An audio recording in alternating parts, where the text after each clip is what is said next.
Hey guys, this is Christy and Beth from Crimes and Closets, and we are just two moms that love true crime podcasts. And so we just thought, hey, why not try and make one of our own? But we had zero knowledge or experience in doing that. And then we found Anchor. Guys, Anchor is the easiest way to make a podcast. It's totally free. There's cool creation tools that allows you to record and edit the podcast right from your phone or computer. It'll distribute your podcast to any platform that you choose, including Spotify and Anchor. And you can actually make money from your podcast with no minimum listenership required. It's everything you need to make a podcast all in one place. So if you're as into it as we are, download the free Anchor app or go to anchor.fm. That's anchor.fm to get started. We'll see you in the closet.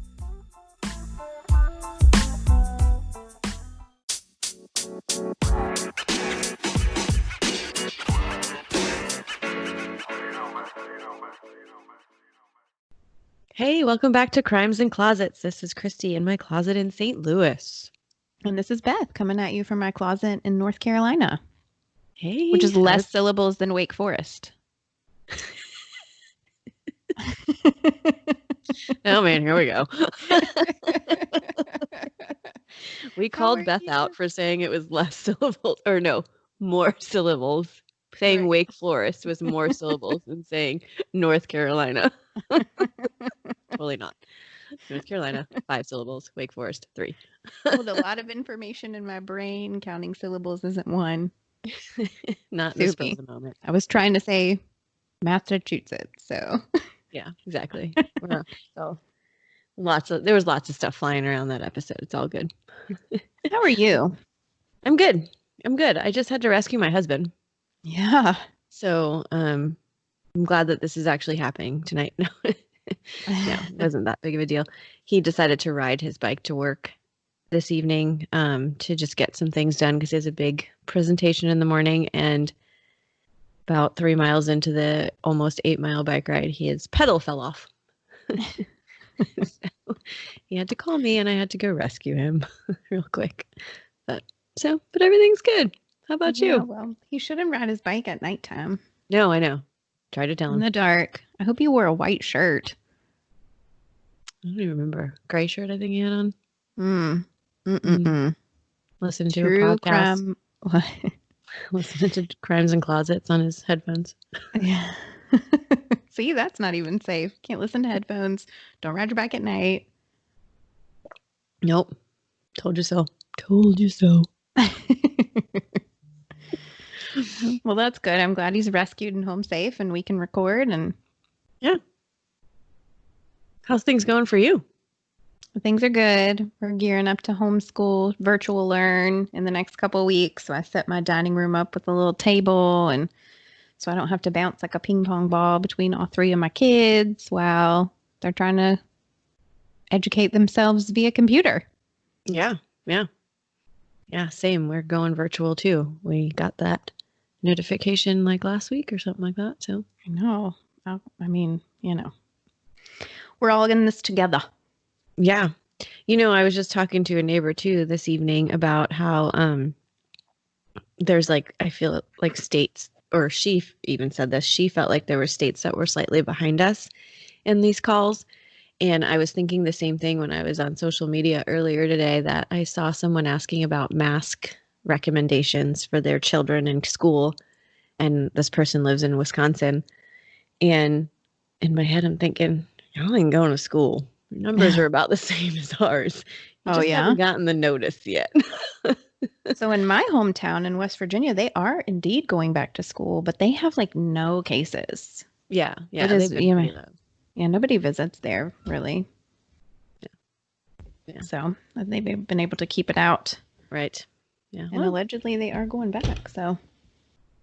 Well, I hope they stick with it, but I definitely think there's some places that are not going to go back. Like 90% of all of the other places have not heard yet. Yeah. Because they wouldn't be going back until, September or something like that. So they just haven't gotten to that point. It wasn't an imminent decision yet. Mm-hmm. So. They haven't really had to think about the logistics. I feel like, I agree with the whole mask wearing thing. I really do. But if you have kids, especially I have a 5 and 6-year-old, and them wearing masks in school just basically ensures that they are going to touch their face 300 times a day. Mm-hmm. Mm-hmm. And then you're going to send your kid to school in a Spider-Man mask, and he's going to come home in a SpongeBob mask and be like, yeah, we trade. Yeah, I saw that meme earlier this week, and I thought, yep. Yeah. Mine would absolutely do that. So, your mask is so cool. Here, you want it? Yeah. Let me lick it real quick. Yeah. Yeah, lick it. Give it right back. Just borrow it for a second. Oh, did I tell you I had COVID? Yeah. Oh my gosh. Stop with the nightmares. Anyways, okay. You ready for true crime instead of having nightmares about COVID? Yes, let's go in the closet. Yeah, I prefer crime over COVID. My mic, I'm sorry, my mic is like falling down, and I feel like it's gonna make a really loud noise if I fix it, but I need to fix it, otherwise I'm not gonna be able to talk into it. Sorry, guys. Anyways, okay, so I got something for you. Give it to me. All right. This is the Fort Worth Missing Trio. Have you heard of them? No, Fort Worth is in Texas? Yes, it is. Texas. Oh, you and these Texas cases. Yeah, we do. We have, I guess, has it been me every time? I guess it has, huh? Sugarland, this one. No, Darlene was from Texas. Oh, Darlene, yeah. Okay. Just a Texas. We are a true crime podcast based in Texas. Everyone. Just so you know. No, just kidding. Okay, but this one is Texas again. It's a missing persons case from Fort Worth, Texas. So let's get a little bit of background on the 3 victims, because it is the missing trio. We have Mary Rachel Trelika, if I'm saying that correctly. Well, that's pretty. And it is. It's a different last name. Formerly Arnold. Her last name was Arnold before she was married. But she was a 17-year-old high school student at Southwest High School who went by her middle name, Rachel. She was married, which I guess in 1974, because that's when this case wasn't too uncommon. But clearly when I first read it, I thought it was really weird to have a married 17-year-old high school student. For sure. Yeah. And she was married to Thomas Trelika, but she called him Tommy. They had been married for only 6 months. Tommy was a 21-year-old who had already been divorced and had a 2-year-old child. What? 21 divorced with a child? Yeah. Yes. Okay. Yep. In the 70s. In the 70s. Got it. Before my time. This was before my time. Tommy and Rachel. Tommy and Rachel. And this is an interesting case because 2 of the girls go by their middle names. And so when I was researching it, like some articles would have the first names and some would have the middle names, and I just got all sorts of confused. And oh man. Anyway, and they're not similar names, but they both have R's for their middle names. And so then both of them are going by our names. And I was like, which one's which? Anyway, so hopefully y'all can follow me when I'm discussing this. Middle names mess up crime stories. Yeah, they do. So we've got Rachel. This is Mary Rachel, and we call her Rachel. Another interesting fact was that before Tommy had married Rachel, he had been engaged to Rachel's sister, Deborah. Okay. Who was 2 years older than her. Tommy gets around. Yeah, right? Exactly. I mean, he was married, then engaged to Deborah, break up, engaged, married to Rachel, and has a 2-year-old. It's reported, though, that Deborah's engagement with him wasn't really an engagement and it didn't last long. She has also said that there were no issues between her and her sister, like about the, kind of love triangle, not love triangle. They didn't have any issues about it because according to her, it was just because nothing. It would implicate her in the disappearance. Well, yes, it would implicate her in the disappearance. Yes. So she says it meant nothing, that relationship. But right before Rachel disappeared, Rachel had invited Deborah to live with her and Tommy because she had just broken up with her boyfriend. And Deborah was actually still living with Rachel and Tommy when Rachel disappeared. So it's a little about that. Rachel also had a younger brother named Rusty who was around 11 at the time. Then there's victim number 2, who was Lisa Renee Wilson. She's 14 years old, and she also went by her middle name, so we call her Renee. She was spending the weekend with her grandparents. Rachel and Renee's families were very close, and they had known each other their whole lives. So Renee lived close. Her grandparents, I guess, lived close by to where Rachel's lived. Renee had a 15-year-old boyfriend named Terry who lived across the street. Then there is Julie Ann Mosley. Julie goes by Julie, so we don't have to worry about her. She was 9 years old, and she was Terry's youngest sister. So Terry is Renee's boyfriend. Got it. Julie is, Terry's youngest sister. And they also had another sister, Janet, who was 11, but she isn't one of the missing people, but just information. It's an interesting range of ages, 9, 14, and 17. Right. Yes. And I have heard other people report on this, and that was like one of the biggest curious things, like why were all 3 of these people hanging out together with these different age ranges? But it kind of makes sense. You've got close family friends and then the sister of a boyfriend. So it's not unusual, I guess.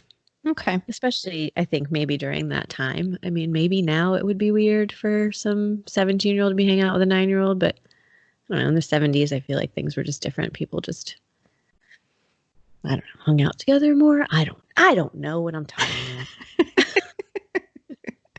I feel like the 17-year-old would be babysitting the 9-year-old. Well, yes. That would make more sense to me. Yeah. No, true. So on December 23rd, 1974, Rachel decided that she wanted to go Christmas shopping. So she had asked her sister to come along, but Deborah didn't feel like doing it that day. So she went over to Renee's and asked her. Julie and Janet had been hanging out with Renee that day, and Rachel and Renee had asked Janet, because Janet was 11, still not much older than Julie, but they had asked her if she wanted to come along, but she just wanted to stay home and play with her friends. So Julie decided that she wanted to go because she just didn't want to be home alone. She didn't have any friends to hang out with, and she thought, oh, it'd be cool to hang out with these older girls. So the girls probably didn't really want to take the little 9-year-olds with them, so they told her she needed to go get her mother's permission, and I guess based on what they knew of her mother, they just assumed that mom was going to say no, that she couldn't come. But Julie called her mom at work, and at first, mom did say no because Julie didn't have any money to go shopping. And Julie just continued to whine that she didn't have anybody to hang out with, and I really want to go shopping. So mom gave in and said that as long as she was home before 6, she could go shopping with the girls. And this didn't seem like it was going to be too much of a problem because Renee had wanted to be back by 4 o'clock. Because she had a Christmas party that she was going to with Terry. And Terry had just surprised Renee with a promise ring that morning. And Renee really wanted to have enough time to get all dolled up for the party so she could show off her new ring. Oh, to be young and in love. Do you remember promise rings? Yes, I do remember a promise ring. I may have had a couple. Yeah. I may still have them. I don't know.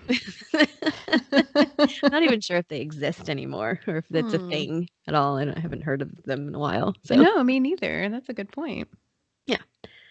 So apparently the girls had asked Terry to come with them, but he had plans to hang out with a friend who was having surgery the next day, so he didn't go. So the 3 of the girls, Rachel, 17, Renee, 14, and Julie, 9, set out around noon in Rachel's 1972 Oldsmobile. They went to the Seminary South Shopping Center, which is about 10 minutes from where they lived. However, they made a stop at the Army-Navy store in Fort Worth to pick up a pair of jeans that one of them had on layaway. And then once they did that, they moved on to the mall. Renee had been adamant about getting home by 4 because she was going to that Christmas party. But 4 p.m. came and went. And then 6 p.m. came and went, which was when Julie was supposed to be home. And the family started getting worried. Rachel's dad, Richard, and some neighbors took the 10-minute drive to the mall. and there they found Rachel's car parked in the upper level of the Sears parking lot. They noticed a single Christmas present, excuse me, in the car, which apparently was a gift for Rachel's 2-year-old stepson. Some other accounts say that there were packages that they had brought back to the car throughout the day, but really, there's no way of us knowing what they were, but there were some gifts in the car. They waited there for a bit, thinking that possibly the girls would be coming out to the car soon. But time came and went, and there was no sign of them. So they decided, as the mall was closing, that they would go back in and look in the stores in the mall and just kind of ask questions. But still, nope, nothing. The girls were not there. The Fort Worth Police Department were notified that evening, and they quickly turned it over to the Youth Division of the Missing Persons Bureau. And initially, the police believed that they were runaways, but the family never, ever believed that to be true for 2 huge reasons. One, Renee was so stinking excited about her promise ring and to go to this Christmas party that night.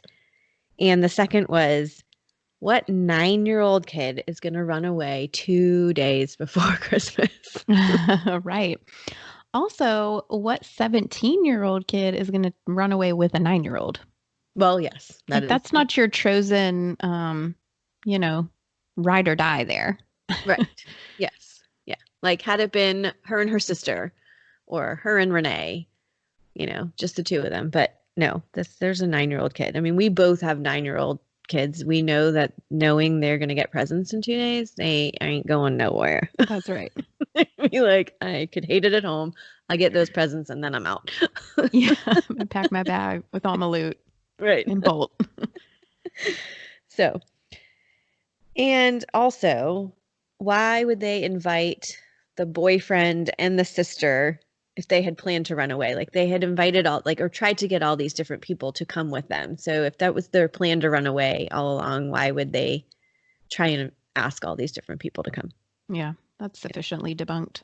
Right. It just doesn't make any sense. So Renee's dad, Richard, and a neighbor apparently climbed onto the roof of a nearby building with shotguns and watched Rachel's car all night long. Oh my, that sounds real Texas. Right. Just in case someone would come back to the car at some point. I mean, that it's some serious dedication to me. Like, I know most dads would do anything to find their child, but it was honestly a smart move, because if somebody had taken them and came back to the car to get rid of evidence or whatever, I mean, it's smart to watch it. I feel like maybe even police at some point would stake out a car. Sure. Anyway, but again, nothing came of that. It's a little personal stakeout. But the day after their disappearance, Tommy received a letter in the mail. The note read, and I'm quoting, "I know I'm going to catch it, but we had to get away. We're going to Houston," which, side note, that's about 4 hours away. "See you in about a week. The car is in Sears's upper parking lot. Love, Rachel." So. That's weird. Yeah, right? And he got it the next day? Yes. Yeah, exactly. Oh, I mean, the mail is not super fast. No, exactly. So you think this must have been mailed beforehand, or just stuck in the mailbox, maybe. Yeah. I guess. So a few interesting things about the letter. The letter was written in ink, but the envelope was written in pencil. The letter was written on a sheet of paper that was way too big for the envelope. It was kind of wider than it. And it was addressed to Thomas A. Trelica instead of Tommy, which is what Rachel actually called him.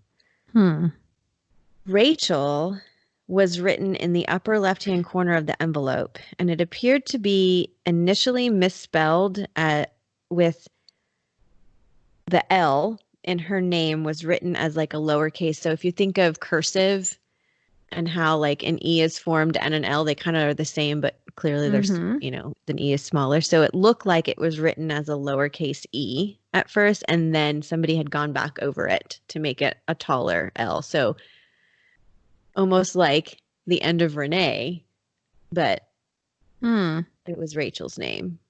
Does that make sense? Yeah. That's what I thought of when I heard that, that there was, because Rachel would have had an EL at the end. Instead, this said EE, but then they changed it to an obvious L. The postmark did not contain a city, only a blurred zip code that appeared to be 76083. However, the 3 appeared to be either backward or a partial 8. They're not really sure. Like maybe it was, they said something about applied by a hand-loaded stamp. I don't even know what that means. I should have looked it up, and I dropped the ball on that. But it was written several different times, and I wrote it down, and I forgot to go back and check. But basically, the 3 it didn't seem right. It was either backwards or a half of an 8. So it was assumed that the zip code was meant to be either end in 76038, which comes from Eliasville near Throckmorton, Texas, or 76088, which comes from Weatherford, Texas. So these are 2 different cities that they could have been coming from, but that's just what they assumed. It was one of the 2. And then during the 1970s and 80s, handwriting experts across the nation examined the letter, including the FBI, who examined it 3 times, but each time the results came back inconclusive. So they couldn't even say that it was Rachel that wrote it. But they couldn't say it wasn't either? No, they couldn't. It was inconclusive all around. So the families never gave up and would continue looking for them on their own, and they would hand out flyers and keep the newspapers engaged. And so then leads started coming in, and they actually didn't even really believe that that was Rachel's handwriting, the families themselves that had written it. So as they started to look into this, leads that came in were, a clerk came forward around the time of the girl's disappearance and said that a woman told her that she had seen the girls at the mall that day. The woman reported that she saw 3 girls being forced into a yellow truck near the grocery store at the mall. The truck was described to have lights on top of it, but this witness, however, could never be located by police, and the story could never be verified. So it was like a story, like hearsay. Some lady said somebody told her that this happened. Oh. So, first of all, a grocery store in a mall? Well, it was near it, so it wasn't necessarily in the mall. It was close by to the mall. Oh, I was going to say, score. You're right. That is one-stop shopping right there. Like, somebody think of that. Going on. Yes. That is great. But okay. Yeah. No, this was nearby the mall. They also checked with a ticket agent at the local bus station who claimed that 3 girls had asked about fares to Houston and other destinations that morning, but the police said they weren't sure the information was reliable that they had gotten. So that kind of just fizzled out too. In early 1975, so this was in December of 1974, and now so in 75, a young man came forward to claim that he saw the girls in a record department of the mall, and he claimed another person was with them that had spoken to Rachel briefly, but that was it. I think he was just bringing up that there was somebody in the mall that he had seen talking to Rachel. But guy, girl, we don't know. Nope. It said another person. Interesting. Then the family eventually got tired of the police, and they hired a private investigator because they just kind of felt like these leads were coming in, but nothing was really coming of it. And the police weren't really looking into it as well as they should, because from the beginning they thought these girls just ran away. And so they kind of just bluffed it off. That family is like, we do our own stakeouts. We do our own investigations. Yeah, right? For real. This family really gets into it, as you will find out. Oh, nice. Keep going. So they find this guy who worked at the mall, once they hired the private investigator named John Swaim. He found a guy who worked at the mall who was making obscene phone calls to young women in the area, but nothing came of that. In April of 1975, a tip came in that the girls' remains were in Newport, Lavaca, which is about 5 hours south of Fort Worth. And Swaim, which is the private investigator, took about 100 volunteers there, and after the tip was called in, and searched all the areas under bridges, but no trace was found of the trio. So whoever called this tip in, there was nothing. They kept getting all these leads. I find this in a lot of these cases where all these tips come in and then it turns out to be nothing. Another tip in March of 1976 came in when a psychic called one of the families and told them that the girls could be found near an oil well. And for some unknown reasons, they searched in a small community of Rising Star, but nothing was ever found. So they just picked an oil well that was near where they lived and decided to search this because of some psychic, but there was really no, other than her saying that, no reason for them to search this. And again, nothing. Oh, the psychics. So, yeah, psychics. John Swaim, the private investigator, died of a drug overdose in 1979, and his death was subsequently ruled a suicide. But upon his death, he ordered that all of the files on this case be destroyed. And they were. By who? By whoever works for him, or by whoever carried out his will, because that's what he requested. No one knows why. Why did they all have to be destroyed? Like, what, did he find something that he wasn't telling? Like, I don't know. But he kills himself and says upon his death, all of these files should be destroyed. And they were. Oh, no. Very strange. Sketch. Yes. Years after the disappearance in 1981, a man said he'd been in the parking lot that day and he'd seen a man forcing a girl into a van.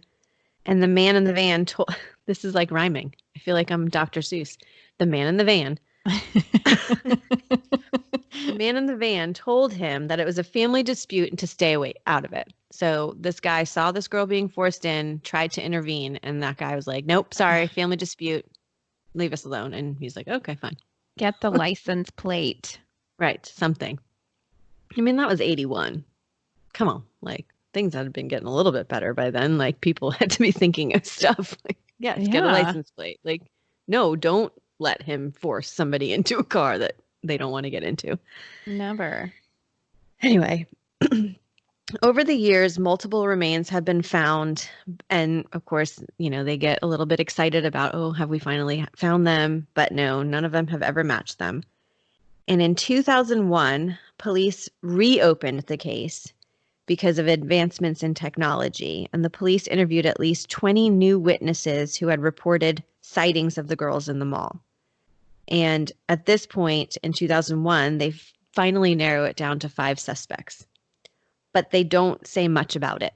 And they don't say who it is, nothing. They give no information except we can say that the girls were at one point seen with one individual, but we believe there was more than one person involved. Well, there would have had to have been because there was 3 of them. Right. But that's all they're saying. So it's now, it's 1974 to 2001. You're 16. No, that's more than 16 years. I cannot do math. 27 years out, and you can't say who they've been seen with. Not you're just saying we know they were seen with one person and possibly more. I mean, that's all you're giving us after you reopen a case after that long. No wonder the family was rogue. Right. So during this revival of the case in 2001, another witness who was a security guard at the mall during that time said that he saw the 3 girls in a pickup truck with a young man who was another security guard at the shopping center at approximately 11:30 p.m. that night. And he had approached the other security guard and they exchanged some words for some unknown reason. He doesn't remember, I guess, what they were arguing about or talking about. And he had noticed the girls in the front seat. But they apparently were comfortable talking, laughing, and seemed to be in the vehicle willingly. So he didn't, take he wasn't concerned about it because he figured they're friends of his or he knows them or family because they were in there and they were fine. So this security guard that had stated that was located and identified by police, but he maintained that he did not have the girls in the truck that night. And that tip was actually given to police a few days after the disappearances of the girls, but the authorities did not investigate it until 2001. Oh, my. So that security guard told them that he saw the girls in a car, but they never looked into it until 20-something years later. That security guard's like, nope, I didn't have any girls in my car 20-something years ago. What? Okay. Sketch on the police's end. Right. So once again, the investigation goes cold, but it's still open. And authorities just believe the girls left the mall with someone that they know and were murdered afterward. But they have literally no idea what happened to them. So these 3 girls go to the mall to go shopping and are just never seen again. So Rusty and Deborah. So Rusty and Deborah are Rachel's sister and brother. They spent years digging through leads, bonding over their sister's disappearance. And in 1999, Rusty had contacted a different private investigator after the other one died, whose name was Dan James, who was familiar with the case and had been following it since 1975. And he had offered to help them for free because he had already had his own theories on what happened in his head, and he was more than willing to start investigating for them. So Rusty and James both believe witnesses that say they saw the girls within days of the disappearances at gas stations and other stores. So many tips came in and people were saying they saw him here, they saw him there, and it's just too many to like name all of those. So the initial ones that I named were just ones that were specifically always reported in news stories and whatnot. But they had tons that said they saw them in different places. But, people say that or call in all the time. But this investigator and her brother believe that they were seen at these gas stations and other stores after. And they believe that Renee and Julie are both dead, but that Rachel is still alive and out there, and whoever has her is keeping her from visiting the Fort Worth area. Why do they believe that? Your guess is as good as mine. They don't ever really give any. They say, so the investigator says that he has several claims from credible witnesses that have reported seeing Rachel in the Fort Worth area around Christmas of 1998. But neither the investigator or Rusty, the brother, will give any evidence as to why they believe this. They just say that this is what they believe, and because they heard people saw the girls, they heard that his sister was seen in 1998, and so that's all that we have to go on. They won't give us any other evidence. So I don't know how to even believe. It's convenient that it was Rachel's brother, right? That's pursuing this. It's convenient that the one who was paying the private investigator, the family member, that's the one that ends up being still alive. So it's like, you can't quit paying me to look for her because she's the only one alive. Right. Sketch. Yes.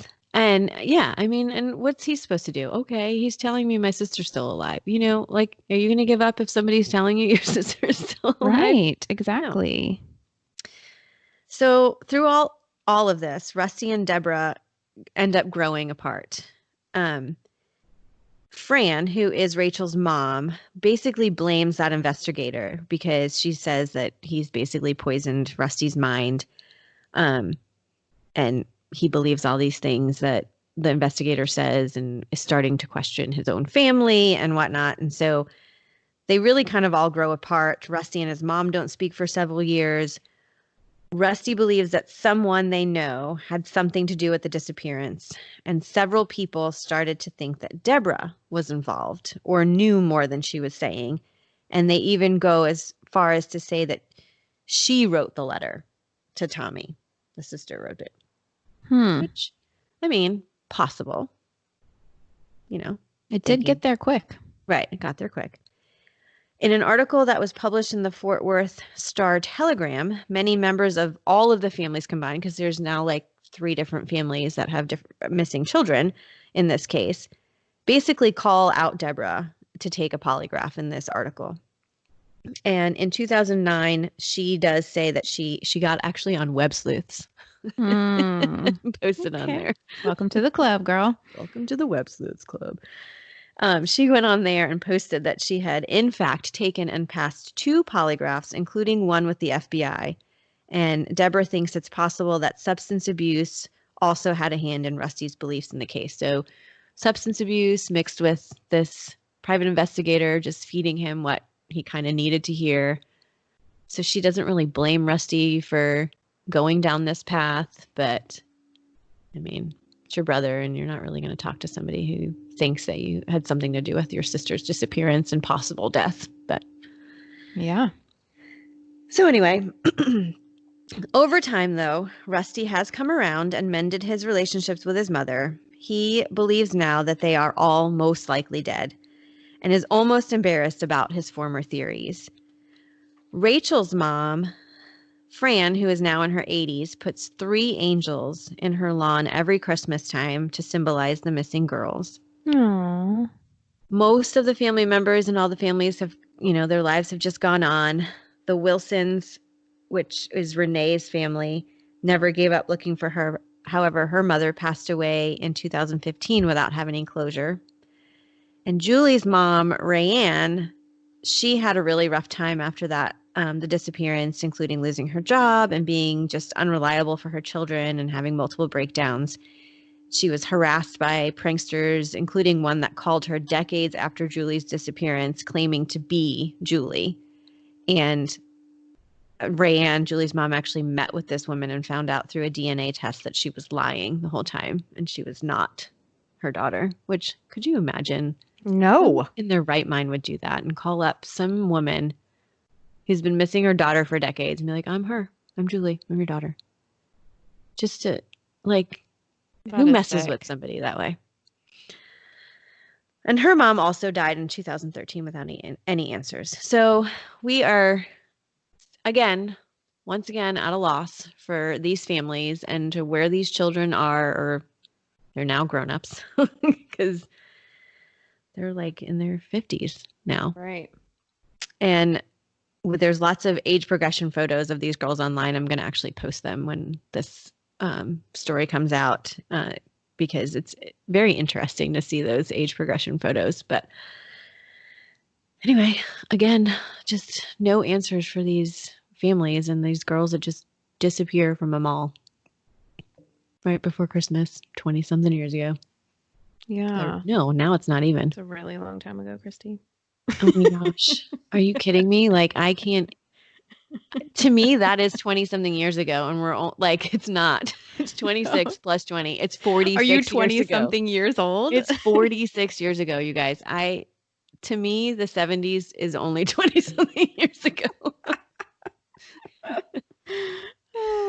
don't know that I'll ever catch up with this time. I can't. That's really sad. Those poor families. Where are these kids? Right? And this is why we have surveillance cameras in parking lots and shopping centers. Yeah.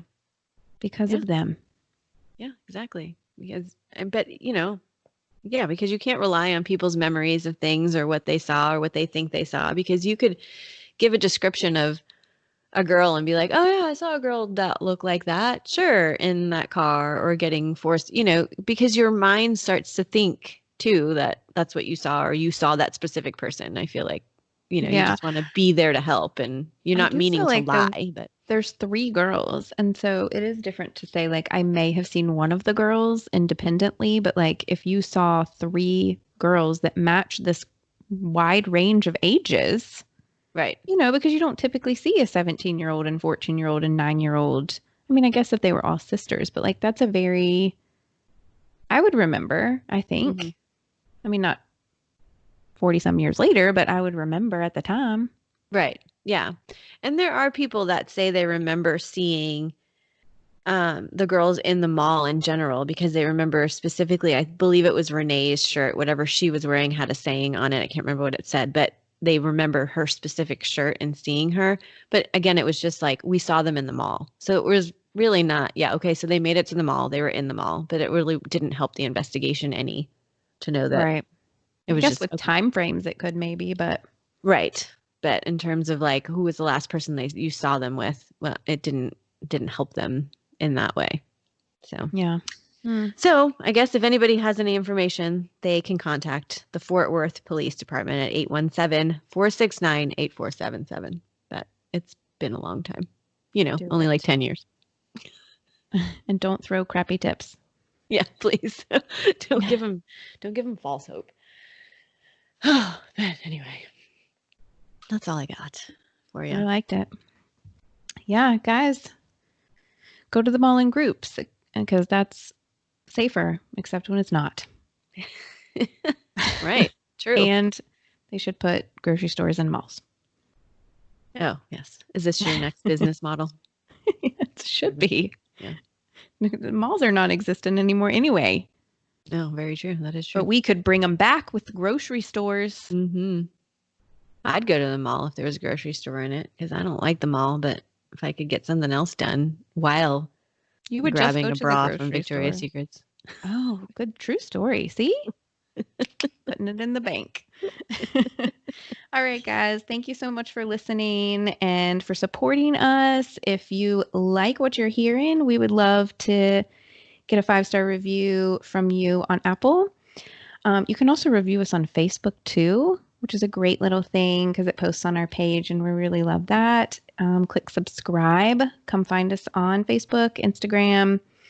You can always send us an email at crimesandclosets@gmail.com. You can go to our website, crimesandclosets.com. And remember, the world is scary. People suck. Hide in your closet.